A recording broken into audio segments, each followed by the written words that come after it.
Time now for sports on 104.7 The Cave. Here's Ned Reynolds. Mike, the intern, Ned Reynolds in the studio. Tuesday morning, so NBA Writers' Choice League Most Valuable Player. You agree with this thing or not? It's subjective, of course, on the part of the writers across the country. There's a heck of a debate as to their choice, which is Nikola Jokic of the Denver Nuggets.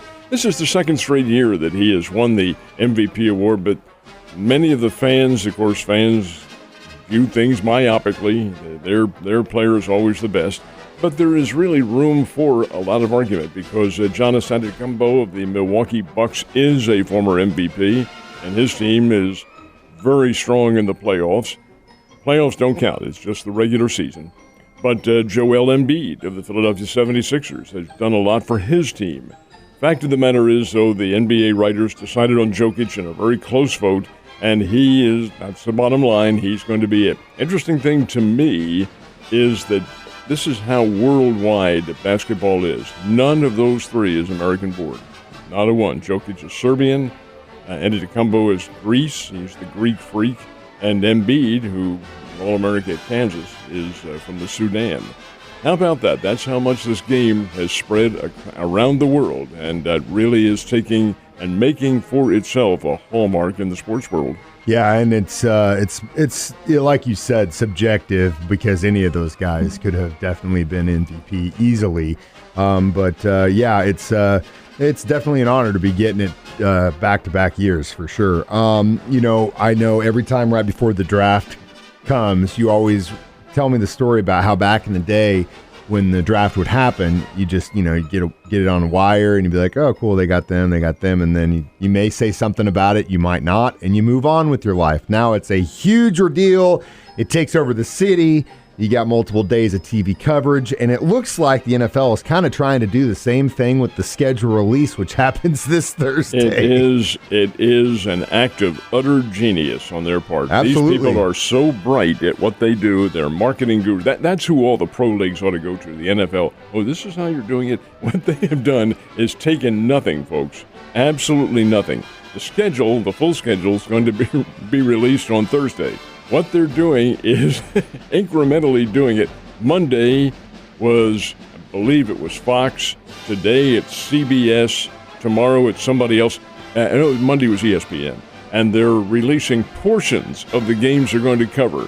Well, this is beautiful because the NFL fans say, oh, my God, look at this one, look at this one. Not the full schedule. Full schedule's the 14th. But it's little bits and pieces to keep that appetite whetted, and that's exactly what they're doing. It's really a superior, genius piece of marketing, but that's the NFL. They do it constantly, year long. They do it better than anybody else because, like I said, in the offseason, we were talking about the NFL more than some sports, and in some cases more about the NFL than even the Olympics, which doesn't happen until another 40 years, which is crazy. But yeah, it's something to behold for sure, and I agree with you 110%. If you got the money and you want to be marketed, get with the NFL because they know what the hell they're doing. Last but not least, Drury, do they know their first-round opponent in their baseball league tournament? They do, and they're playing the league tournament in St. Charles at Lou Brock Field, and Drury will play on Thursday. Drury goes in as one of the top seeds in the competition, so they get a bye in the first round. Their first opponent on Thursday night will be Indianapolis. Indianapolis is under 500. Drury is way above 500. They're 36-14 on the year. Drury will be favored. Indianapolis, though, it's baseball. Anything can happen in the game, and that's exactly what Drury has to guard against because they are a very good team. Really, the thinking is they have to get to the championship round to advance. And that is because the Great Lakes Valley Conference does not have significant wins outside of their own league.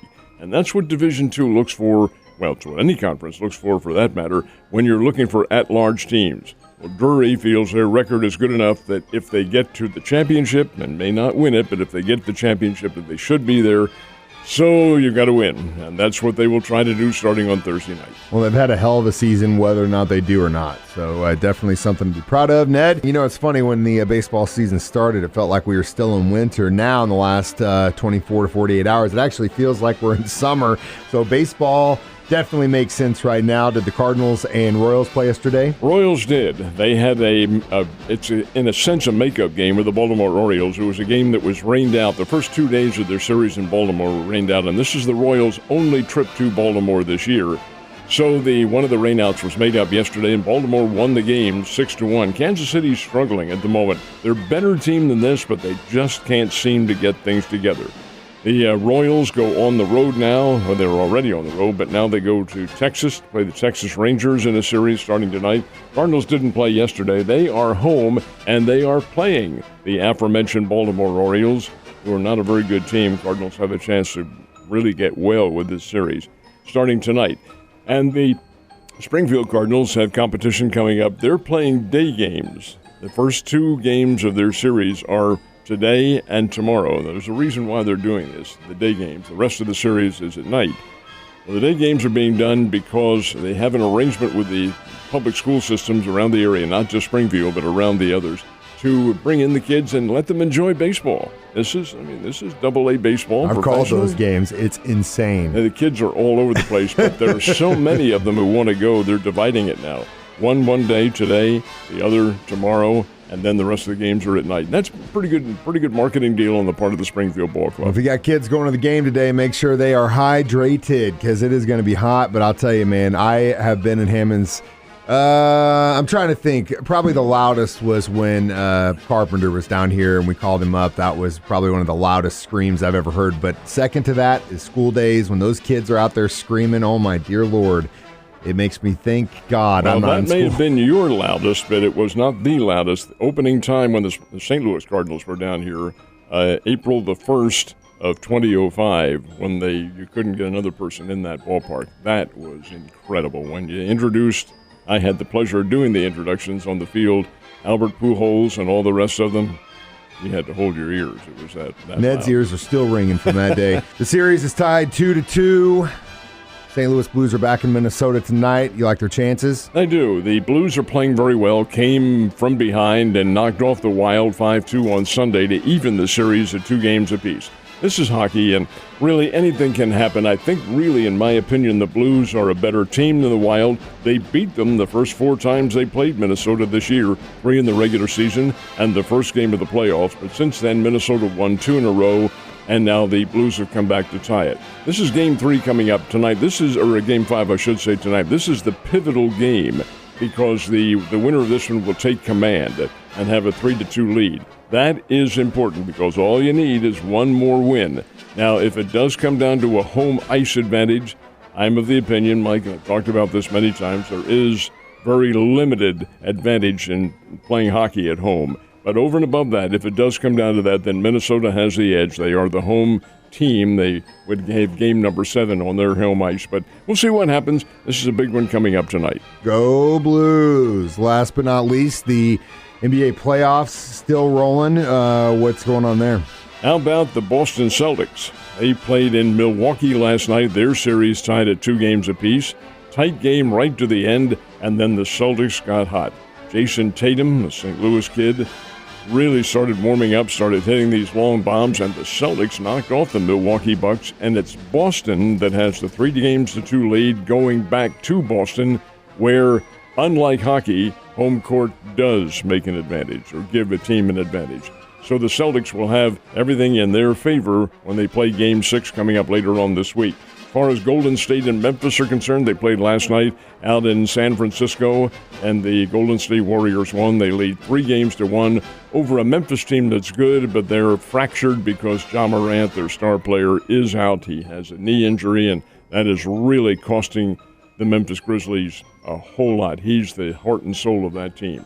So you look for Golden State to maybe advance into the Western Conference Championship round against either Dallas or the Phoenix Suns. We'll see what happens. It's so crazy, a lot of these different leagues where it essentially comes down to, can your team stay healthy enough through the last run? And that's almost always what it comes down to, especially in basketball. Well, that's in any sport, football, basketball, and any of them.